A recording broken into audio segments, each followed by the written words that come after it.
Man, what's up, everybody? Welcome back to another episode of EOS. It's 1090 Jake, man. I'm rocking with y'all rocking with me. And for this video, we're going to be speaking on Donald Trump making history for being the first former president to get hit with the Rico Act after exposing Atlanta's most infamous district attorney.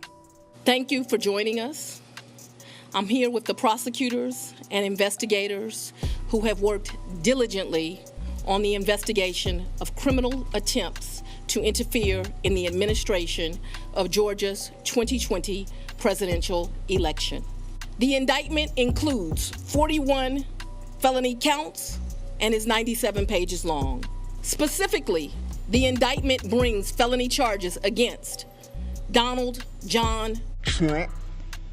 Fani Willis is out for blood, and with some of Atlanta's biggest rappers on a hit list, she has now officially taken on her biggest target, former President Trump.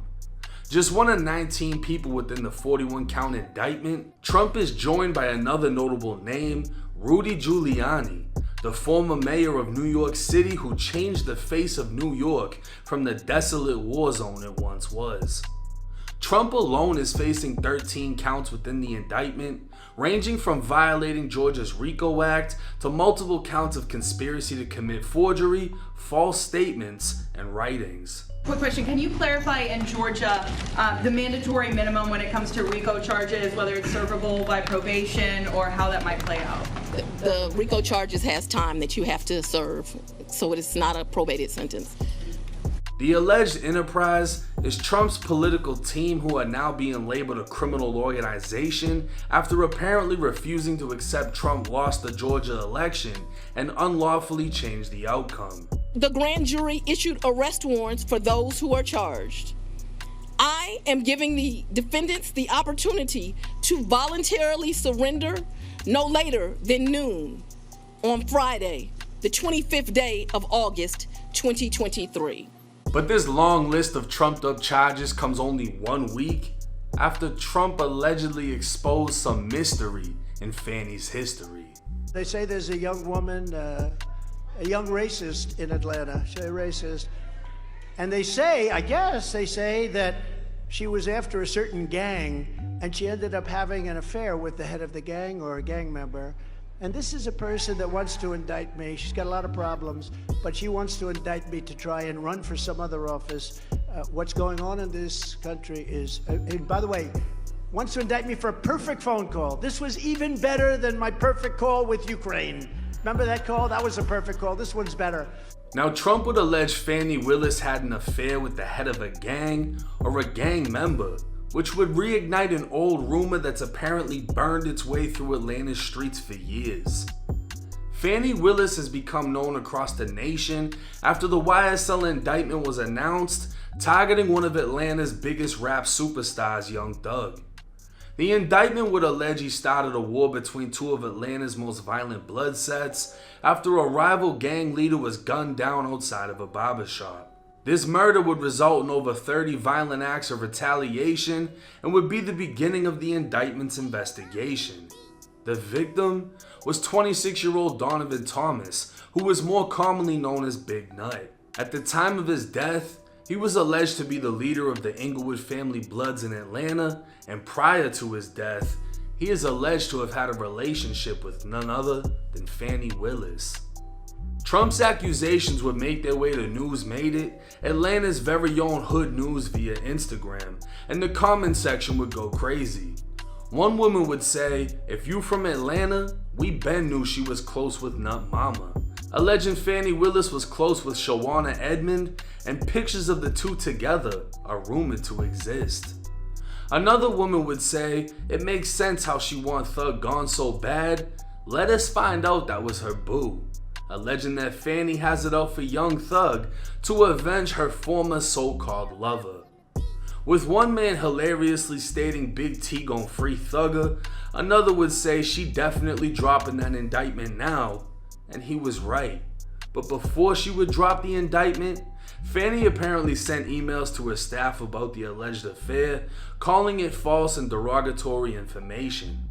She'd claim a lot of money was spent to promote it through Atlanta, and advised her staff not to speak on it. With Atlanta never letting us down when it comes to entertainment, one man would comment, "She locking YSL up for killing her side piece. This shit need to be a movie." But Fanny's connection to the YSL indictment wouldn't end there.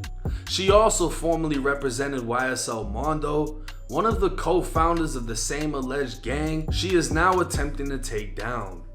As his former lawyer, he claimed to have an auntie-nephew or mother-son relationship with her and hired her through his cousin who said she was a friend. While a self-admitted member of YSL, Mondo was not actually indicted as part of the YSL Rico case and has no connection to the murder of Big Nut. Trump's last claim against Fanny was she's a racist, and with many, including myself, unsure of where the claim originates, the only information I could find regarding race pertains to Fanny's father, John Clifford Floyd III, a man born in Inglewood, California, who raised Fanny as a single father and member of the Black Panthers, and went on to become a defense attorney and civil rights activist. He's openly spoken against Trump through Facebook, referring to him as an orange buffoon. If one can find proof of the connection between Fanny and Big Nut, one can only wonder what type of an effect it would have within the case, or if there would be no effect at all. But just the rumor will go down in history and add on to the infamy of the YSL indictment. Now, if y'all thought I was gonna break down Trump's charges, I ain't getting into that boring ass shit. I'm not even gonna lie. He basically got charged and recharged with making false statements, documents, this, that, and the third, all having to do with the election in Georgia, whatever. I'm more interested in Fanny and the big blood that got killed in Atlanta. Because somebody got these pictures, and I went through Fanny's Facebook all the way back to 2013. But 2015, the year Nut was killed, she had nothing posted for that entire year. Now, I went onto his mother's Facebook, didn't find anything with her. I did a whole lot of digging. I wasn't able to find the picture. But I guarantee you, once this video comes out, people are gonna do a little bit more looking around. And if someone's able to piece together she had a former relationship with the main victim in the YSL indictment, what could that do for the YSL indictment? I don't know what the possibilities could lead to if someone actually gets access to this information and is able to prove what it is. But not only that, Trump's gonna go crazy the second that comes out.